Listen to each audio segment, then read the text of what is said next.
Bill Condon, thank you so much for sticking with me all night here on TCM. So fun. Thank you. We're talking about classic movie musicals that inspired your new beautiful musical, Kiss of the Spider-Woman, starring Jennifer Lopez.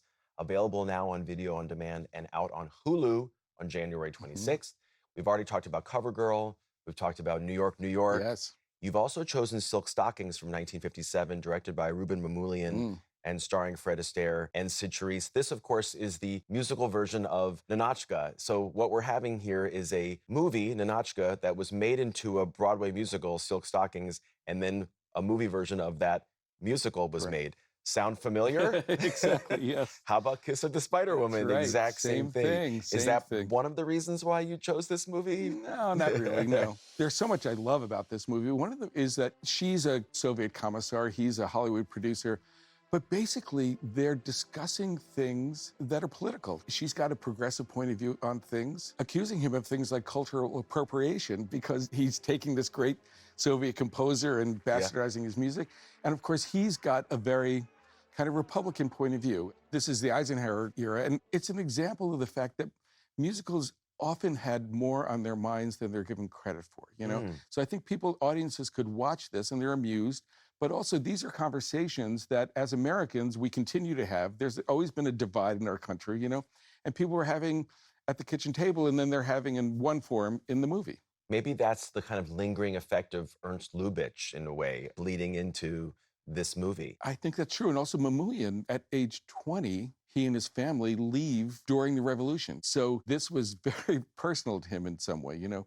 And obviously in Kiss of the Spider-Woman, one of the characters is a Marxist revolutionary. So, and the other character, Melina, quotes Silk Stockings. You even see Sid Charisse on the wall in the prison cell. That's an idol of Molina's. And it was lovely. You and I were at a screening in Palm Springs.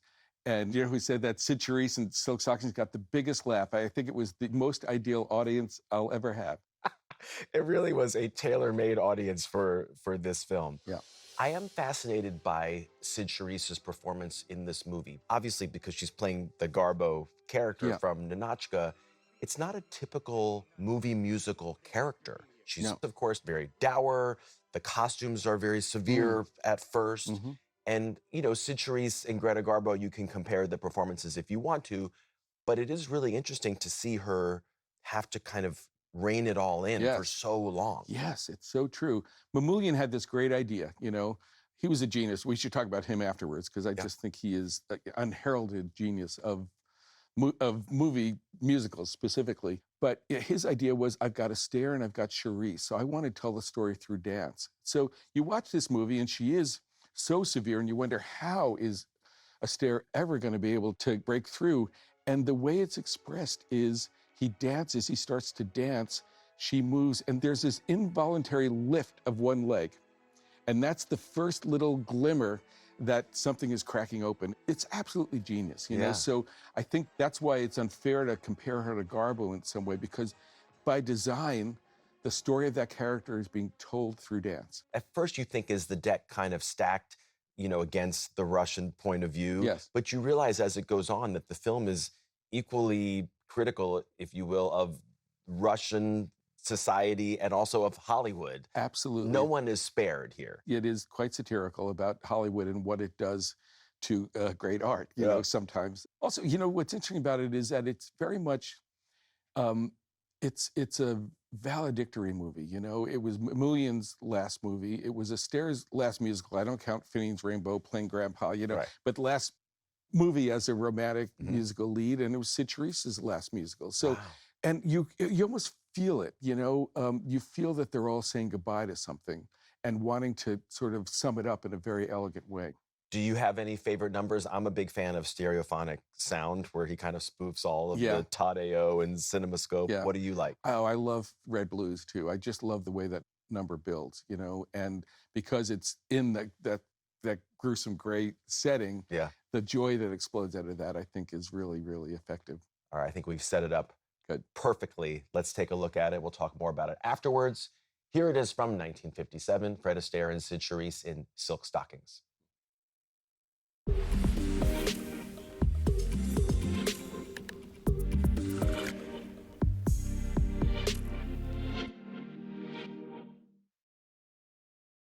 I'm back with Bill Condon, director of Kiss of the Spider Woman, to talk a little bit more about Silk Stockings. Well, you mentioned the director, Rouben Mamoulian, beforehand. What do you think he added to the musical genre? Well, he made one of the first movie musicals, Applause, and got movies moving. But Love Me Tonight, I'm sure many viewers have seen that film, but it really invented the movie musical. You start with one person to another person, you move across the entire city as it's happening. No one had thought of that before. And you see here the elegance of the opening, just starting on the stairs, feet, and moving and introducing a whole story through newspapers and then finally revealing him.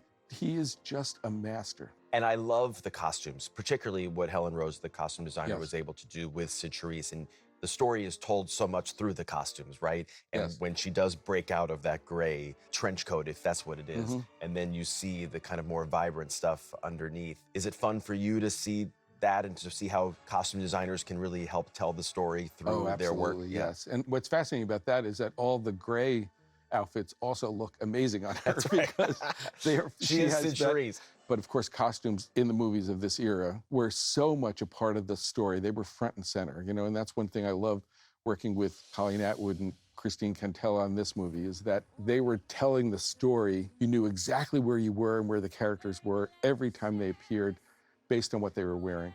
You have a history with Jennifer Lopez where you two started talking, I believe, soon after your Dreamgirls film came out, and she was interested in working with you, and now all these years later, it's finally happened. She's so great in your film. What would you say working with her was like, maybe compared to what you expected it might be like?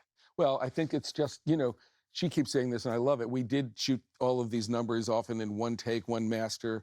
And she said, that's fine, but, you know, they usually had 2 weeks of rehearsal before that. You know, we had a long-ish rehearsal, but basically we shot everything in 3.5 weeks. So she would do these numbers in 1 day or two and then get up the next morning and do another one. So I think that is something that I can't imagine anybody else being able to pull off. Well, I think that comes from the fact that she was a dancer first before she was a singer or an actress, right? Yes. And it seems like she has a work ethic that is unparalleled. Off the charts, yes. And her thing always was, I'll be fine as long as I've got it in my bones. And, you know, sometimes we would have put aside time for rehearsal feeling, oh my God, we're shooting very soon and stuff like that. And then she'd say, no, I'm done. It's like, and she knew she had it, and she had it. It's crazy. I don't want to let you go without also talking about the two men in your movie, Diego Luna and Tonatiuh, who I had never seen before. He plays the part that William Hurt played in the 80s version that he won an Oscar for. This time you actually were able to cast an out gay actor. You were able to cast a Latino actor, which I think makes a big difference. But his performance is really spectacular. Yes, I love everything that those two actors do in that movie. We made it an explicitly a love story, you know, and it's only because of the commitment of those actors to telling that story, which is an unlikely love story, and it is absolutely, you know, unexpected. But the way that they worked together, we rehearsed it, got to know each other slowly, got closer to each other. We shot it in order, you know. I think that's, if the movie works, it's because of the commitment that they brought to it. Well, I loved it, and I hope people check it out either now on video on demand or on Hulu at the end of January. It's terrific. Bill Condon. Thank you. Thank you so much for being here with us all night. I really appreciate it. This is a treat. I can't tell you. Thank you. All right, stick around, because coming up next, we'll be back with another movie musical, this one from 1948, starring Gene Kelly and Judy Garland. Next on TCM, The Pirate, then Blackbeard, the Pirate, and later, The King's Thief. TCM steals the show tonight.